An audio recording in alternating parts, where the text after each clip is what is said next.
இல்ல ஊர் உலகத்துல எல்லாம் கல்யாணம் பண்ணி அவன் அவ்வளோ ஜாலியா இருக்காங்க. ஆ. உங்களுக்கு என்னமா கஷ்டம்? நான் ஒரு கல்யாணத்தை பண்ணிவிட்டு ஆ. ஒளிஞ்சுக்கிட்டு திரிய வேண்டியதா இருக்கு. ஏன் வீட்டுக்காரர் இருக்கா? வீட்டுக்காருக்கு தான் ஒளிஞ்சுக்கிட்டு திரியிறேன். ஏன்? அவரை போலீஸ் வந்து பிடிச்சிட்டு போயிடுச்சு. போலீஸுக்கு அவரை பிடிச்சிருக்கா? போலீஸுக்கு அவரை பிடிக்கல, ஆ. போலீஸ்காரங்க அவரை பிடிச்சிட்டு போயிட்டாங்க இங்க ஜெயிலுக்கு. ஏன்? அவர் போய் 5 வருஷம் ஆச்சு ஜெயிலுக்கு. 5 வருஷம் ஆச்சா? ஆமாப்பா, என்னப்பா சொல்ற? 5 வருஷம் ஆச்சு. குடும்பத்தை யார் பாக்குறது?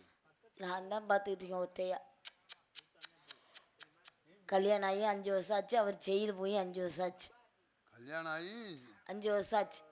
ஜெயிலுக்கு போய் 5 வருஷமா? 5 வருஷம் ஆச்சு. அப்புறம் என்னதான் நிலவரம் அப்ப?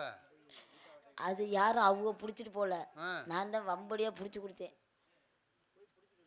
ஏமா கட்டின புருஷனை போய் போலீஸில் பிடிச்சி கொடுத்த?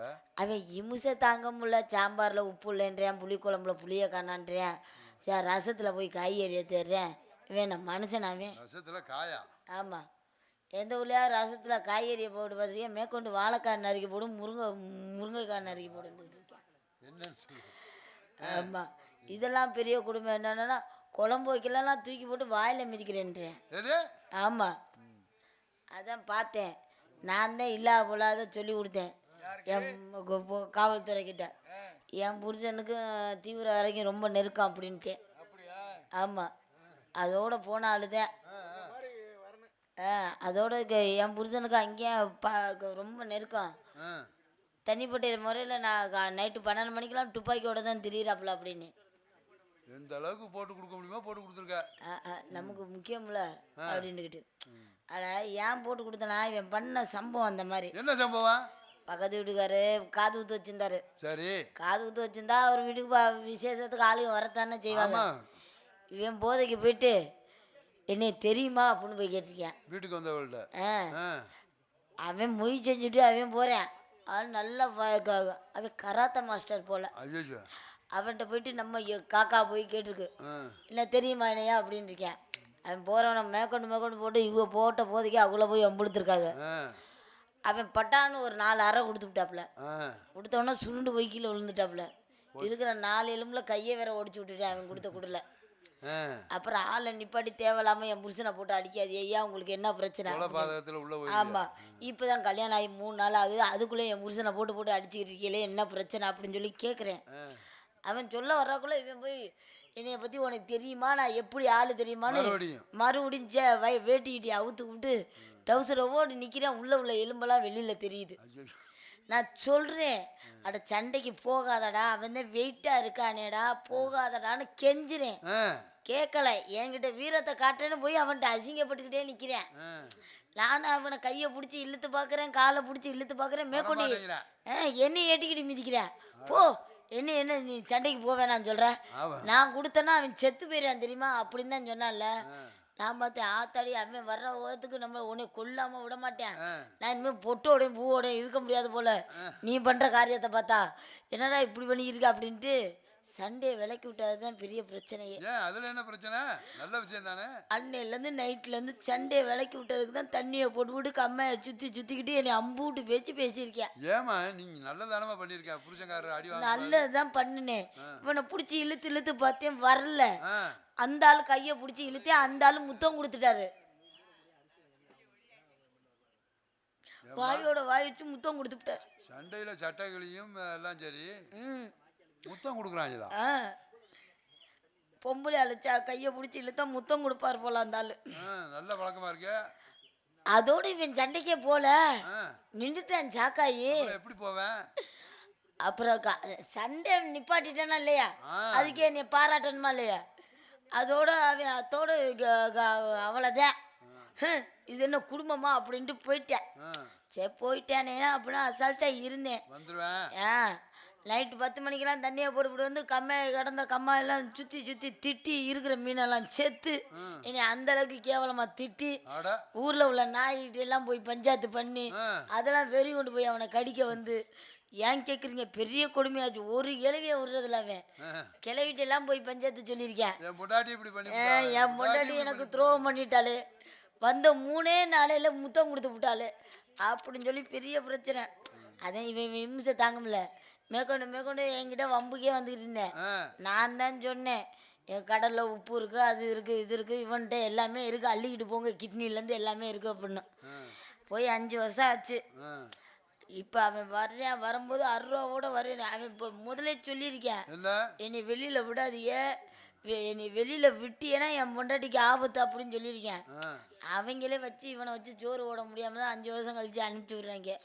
மேற்கொண்டு அவன்கிட்ட போய் சொல்லியிருக்காங்க, என் பொண்டாட்டியை கொல்லாமல் விட மாட்டேன், என்னை பிடிச்சா கொடுத்து இவ்வளோ வேலை பார்க்குறா அப்படின்னு சொல்லி மேற்கொண்டு சண்டை ஓட்டிருக்கேன். அதனால தான் எனக்கு தகவல் சரியாக கிடச்சிச்சு. அதனால தான் வந்தா 6 ரூபாவோட திரிவானே அப்படின்னு தானே. அதோட பெரிய கொடுமை என்ன தெரியுமா, அவரு ஜெயிலு போய் 5 வருஷம் ஆச்சு. இப்போ என்கிட்ட 3 வயசுல புள்ள இருக்கு. நான் என்ன பண்றது?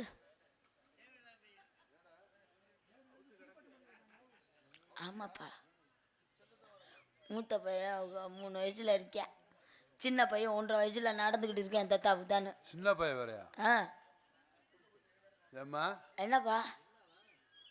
சரியா கடவுளே. அப்பா உண்மையை தாப்பா சொல்றேன்.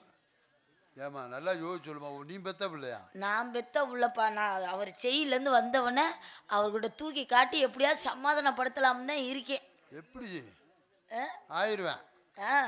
பிள்ளைய கொண்டு போய் பாருங்க, உங்க புள்ள மோத்துக்காண்டியாவது என்னை விட்டுருங்க அப்படின்னு சொல்லி தூக்கி காட்டலாமான்னு இருக்கேன். கன்ஃபார்ம். உனக்கு கன்ஃபார்ம். அப்படி சொல்லாதீங்க. அவன் ஜெயிலுக்கு போய் 5 வருஷம் ஆச்சு. கல்யாணம் பண்ணி 3ஆம் நாளே போயிட்டான். எப்படிமா 2 பிள்ளை? எப்படிமா? கடவுள் கொடுத்ததுப்பா. தவறா ஏன் டைலாக் என்கிட்ட சொல்றியா? உண்மையை சொன்ன எல்லாரும் ஏன் இப்படி சண்டைக்கு வரீங்க?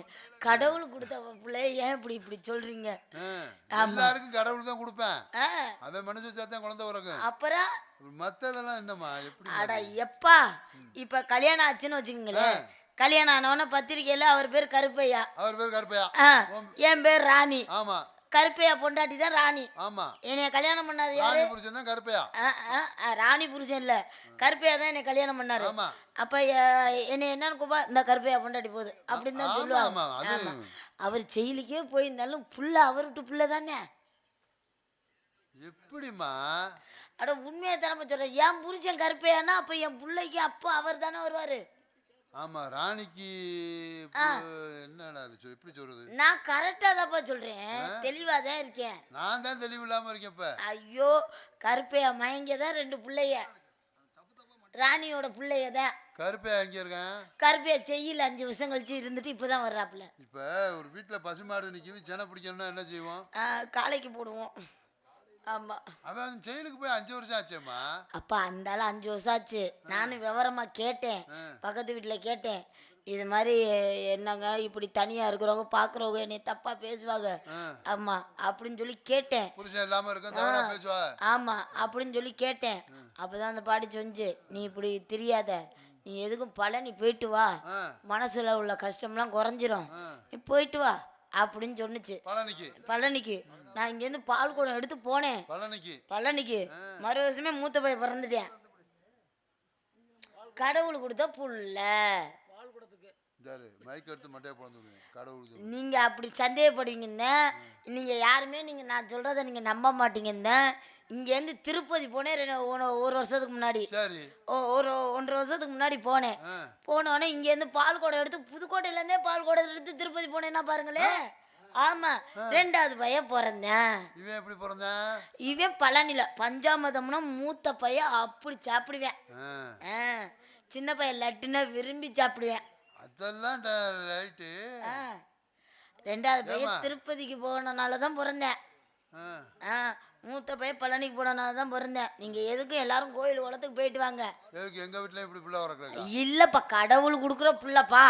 நீங்க என்னமோ என்னவே எல்லாரும் பிள்ளை கொடுக்குறாங்க, அதுல மாற்று கருத்து இல்ல. வேற எப்படிமா? நான் தான் சொல்றேனே. ஆனா எனக்கு ஒரு சந்தேகம். என்னன்னு தெரியல, புள்ள என்னைய மாதிரியும் இல்லை, என் புருஷனை மாதிரியும் இல்லை. எப்படி இருப்பேன்? கடவுள் கொடுத்தது இல்ல, கடவுள் மாதிரி தான் இருப்பேன். கடவுள் மாதிரி இல்லப்பா, பழனியில உள்ள பூசாரி மாதிரியே இருக்கிறேன். அதுதான் டவுட்டாவே இருக்குது. சரி இருக்கட்டும். இப்போ இந்த 2வது வயது எப்படி இருக்கேன்? அது திருப்பதியில உள்ள ஐயர் மாதிரியே இருக்கேன்றேன். அது சரி. எல்லாம் நல்லதுக்கு சொல்றேன். எல்லாருமே பக்கம் மேல கரவெல்லாம் பால் குடம் எடுத்து போங்க. உண்மையோட மரியாதையா சொல்றீங்க. ஆமா, நீங்க யாருமே கேட்க மாட்டேங்கிறீங்க. ஆமா, எல்லாரும் போங்க. அவ்வளவுதான் நான் சொல்லுவேன். கடவுள் கூரையை பொத்துக்கிட்டு கொடுக்குற மாதிரி எனக்கு கூரையை பொத்துக்கிட்டு கொடுத்துருக்காரு. ஆமா, என் புருஷன் வந்தவொடனே 2 பிள்ளைகளையும் தூக்கி காட்டி இதுக்காண்டியாவது என்னை உயிரோட விடுங்கன்னு கேட்கணும். என்னப்பா 2 பிள்ளையா இருக்க கூடாது, 3 பிள்ளையா கொடு. அதுக்கு தான் நான் வேளாங்கண்ணிக்கு போலாம்னு. பெருமாள் கோயில் பூசாரி இருக்காருல்ல, இருக்காரா? அவரை நீ அப்புறம் வேணாம் வேணாம் வேணாம். ஓ ஏமா இங்கேயும் திருப்பதி போயிட்டு வந்து இங்கே பழனி போயிட்டு வரணும். நான் வேளாங்கண்ணி போகலாமான்னு பார்க்குறேன். பக்கத்தில் உள்ள பூசாரிக்கு போனால் ரொம்ப பிரச்சனை அதிகமாகுது. ஆமாம், அதனால அதுக்கு ஆகுனா நம்ம கூட சண்டைக்கு வர்றாங்க. என்னமோ இது மாதிரி ஆமாம் கெடுக்கிற மாதிரி. அதனால நம்ம பக்கத்தில் உள்ள கோயிலுக்கு போகிறதே இல்லை. நான் இப்படி தான் ரொம்ப எட்டத்தில் போகிறேன். ஆகுனா கோச்சிக்கிட்டு சண்டைக்கு இங்கே வரமாட்டான்ல. ஆமாம், கார் ஈரு பிடிச்சி வர முடியாதுல்ல சண்டைக்கு. தலை வலிக்கிற மாதிரி இருக்கு, அடைக்கிற மாதிரி இருக்கு. அதுக்கு தான் பழனி போயிட்டு வாங்க.